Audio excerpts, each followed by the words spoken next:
श्री स्वामी समर्थ. नमस्कार मंडळी, स्वागत आहे तुम्हा सर्वांचं आपल्या मराठी यूट्यूब चॅनलमध्ये. स्वामी महाराजांच्या कृपेने तुमच्या सर्व इच्छा पूर्ण हो हीच स्वामींच्या चरणी प्रार्थना करते आणि आज या नवीन व्हिडिओला सुरुवात करते. येत्या 17 जुलैला म्हणजेच बुधवारी या दिवशी आलेली आहेत आषाढी एकादशी. आषाढी एकादशी म्हणजे आषाढ महिन्यातील एकादशी तिथी. आषाढ महिन्यात किमान 2 एकादशी असतात. आषाढ शुद्ध एकादशी आणि आषाढ वद्य एकादशी अशा 2 एकादशी या महिन्यामध्ये असतात. आषाढ महिन्यातील शुक्ल पक्षातील एकादशीला देवशयनी आषाढी एकादशी म्हणतात. हा दिवस धार्मिक आणि आध्यात्मिक दृष्ट्या महत्त्वाचा मानला जातो. या आषाढी एकादशीच्या व्रतामध्ये सर्व देवतांचे तेज एकवटलेले असते. म्हणून सर्व एकादशींमध्ये आषाढी एकादशीच्या व्रताला अनन्यसाधारण महत्त्व आहे. पंढरपूरचा अदृश्य भगवंताच्या अस्तित्वाचा पुरावा मिळतो. तसेच वैकुंठभूमीच्या आधीपासूनच पंढरपूर अस्तित्वात आहे आणि म्हणूनच पृथ्वीवरील सर्वात पुरातन अशा तीर्थक्षेत्राचा पंढरपूर असा उल्लेख केला गेलेला आहे. आणि या पंढरपूरचा विठोबा हा अवघ्या महाराष्ट्राचे दैवत असून आषाढी एकादशीला इथे वारकऱ्यांचा मोठा मेळा भरतो. महाराष्ट्राच्या कानाकोपऱ्यातून ठिकठिकाणाहून लाखो भाविक लोक विठ्ठल नामाचा गजर करीत आषाढी एकादशीला पायी चालत येतात आणि हिलाच आषाढी वारी असं म्हणतात. विठ्ठल नामाचा नामघोष करत अनेक वारकरी पायी या ठिकाणी अगदी भक्तिभावाने येऊन पोहोचत असतात. यानंतरनं चंद्रभागे स्नान करून विठ्ठलाचे दर्शन घेतात.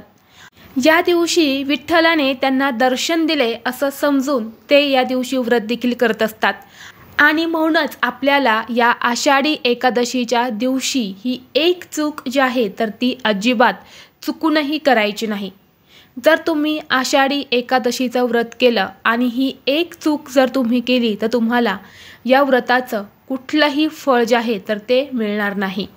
आणि ही चूक जी मी तुम्हाला सांगणार आहे ही चूक 99% लोक करत असतात.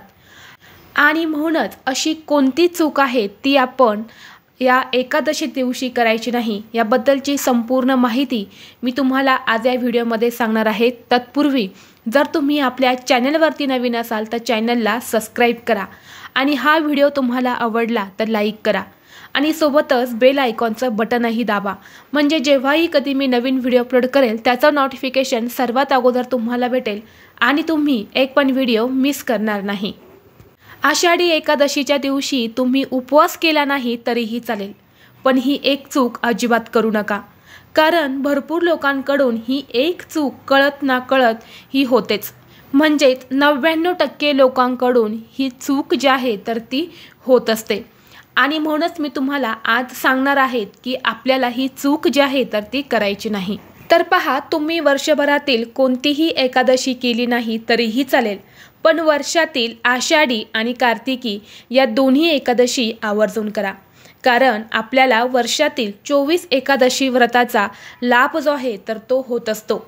आणि म्हणूनच अगदी लहान मुलांपासून ते मोठ्यांपर्यंत सर्वांनी या दिवशी न चुकता व्रत जे आहे तर ते करायचं आहे.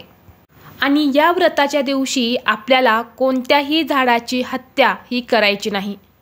म्हणजेच कोणतेही झाड हे तोडायचं नाही. झाडाची फांदी देखील तुम्हाला तोडायची नाहीत. पानं फुलं देखील या दिवशी तोडू नये असं म्हणतात. वास्तुशास्त्रानुसार सांगतात जर आपण एखाद्या झाडाचे पान फांदी तोडली तर त्याचे आपल्याला पाप लागते. मग तुम्ही म्हणाल की आपल्या विष्णूंना तुळस ही वाहायची असते, मग तुळशीची पानं आपण वाहत असतो.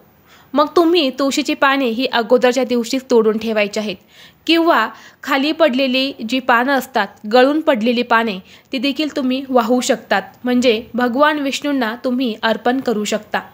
त्यामुळे तुम्हाला कोणतेही पाप हे लागणार नाही. आणि तसेच कोणत्याही संकटांना तुम्हाला सामोरे देखील जावं लागणार नाही. एकादशी तिथीला तुळशीची पानं तोडायला पूर्णपणे वर्ज्य आहे. यामुळे तुळशीची पानं या दिवशी चुकूनही तोडू नये आणि तुळशीला स्पर्श देखील करू नये.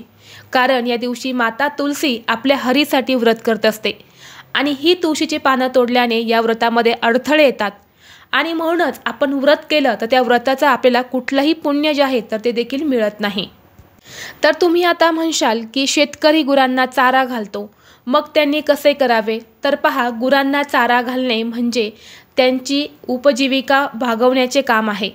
आणि म्हणूनच गुरांना चारा घालताना काहीही प्रॉब्लेम नाही। गुरांना चारा घातल्याने आपल्याला पुण्यच मिळते। फक्त तुम्ही चुकून झाडे तोडू नका, तसेच झाडाची फांदी, फुले, पानं तोडू नका। तसेच एकादशीच्या दिवशी भांडण, क्लेश, वादविवाद किंवा एकमेकांवर ओरडणे, चिडचिड करू नका। यामुळे आपल्या घरामध्ये नकारात्मक ऊर्जा ही पसरत असते आणि यामुळे आपल्या घरामध्ये कधीही लक्ष्मी ही स्थिर राहत नाही। या दिवशी आपण आपल्या घरामध्ये क्लेश, वादविवाद यासारख्या गोष्टी केला तर आपल्या घरामध्ये असणारी लक्ष्मी ही आपलं घर सोडून तिथून निघून जात असते आणि यामुळे घरामध्ये दरिद्री आणि गरिबी ही येत असते। म्हणून या दिवशी चुकूनही आपल्या घरामध्ये वादविवाद, कलह यासारख्या गोष्टी ज्या आहेत तर त्या अजिबात करू नका। या दिवशी तुम्हाला होईल तेवढा विठ्ठल नामाचा गजर जो आहे तर तो करायचा आहे। भगवान विष्णूंच्या मंत्राचा तुम्हाला जप करायचा आहे। तसेच जर तुमच्या घरामध्ये कोणी आजारी असेल, एखादी स्त्री ही गरोदर असेल आणि त्यांना व्रत करणं शक्य नसेल तर त्यांनी या दिवशी व्रत हे कसं करावं, तर तुम्ही या दिवशी भाजी पोळी खाल्ली तरीही चालेल, पण भात हा पूर्णपणे तुम्हाला वर्ज्य ठेवायचा आहे। म्हणजेच या दिवशी तुम्हाला भात हा अजिबात खायचा नाही। तसेच तुम्हाला तांदळापासून बनवलेले पदार्थ जसे की चिप्स असेल, पापड असेल यासारख्या गोष्टीसुद्धा तुम्हाला या दिवशी सेवन करायच्या नाही, कारण या दिवशी भाताचं पूर्णपणे वर्ज्य असतं। यामुळे या दिवशी जर तुम्ही व्रत नाही केलं तरीही चालेल, परंतु तुम्ही भाताचं सेवन करू नका। तुम्हाला नक्कीच एकादशीचं पुण्य जे आहे तर ते प्राप्त होईल। तसेच एकादशीच्या दिवशी आपण व्रत करत असताना काळ्या किंवा निळ्या रंगाचे कपडे हे परिधान करू नका, कारण तो अशुभ मानला जातो। यामुळे या दिवशी आपल्याला पिवळ्या किंवा लाल रंगाचे कपडे हे परिधान करायचे आहे। त्याचबरोबर या दिवशी जर तुमच्या घरावर एखादी गायी आली, पक्षी आले तर यांना आवर्जून तुम्ही हिरवा चारा, पक्ष्यांना धान्य खाऊ घाला। एकादशी तिथीला गायीची विशेष पूजा करायला महत्त्व दिलं जातं। या दिवशी गायीची पूजा केल्याने दारिद्र्य हे नष्ट होतं आणि सोबतच 33 कोटी देवतांची कृपा ही आपल्यावरती प्राप्त होत असते आणि यामुळे घरात सुख, शांती, समृद्धी ही नांदत असते। तर अशा पद्धतीने ह्या काही चुका आहेत तर या आवर्जून आपल्याला येत्या आषाढी एकादशीच्या दिवशी आवर्जून टाळायच्या आहेत। तुम्ही व्रत केलं किंवा नाही केलं तरीही चालेल, परंतु तुम्हाला या चुका ज्या आहेत तर त्या आवर्जून टाळायच्या आहे। तसेच या दिवशी तुम्हाला संपूर्ण दिवसभर ओम नमो भगवते वासुदेवाय नमः या मंत्राचा जास्तीत जास्त जप करायचा आहे। या जपाने भगवान विष्णू आणि माता लक्ष्मी हे प्रसन्न होतात आणि जीवनातील सर्व अडचणी या दूर होतात। व्हिडिओ तुम्हाला आवडला असेल तर लाईक करा, चॅनलवरती नवीन असाल तर सबस्क्राईब करा आणि हा व्हिडिओ आपल्या मित्रपरिवारासोबत शेअर करा।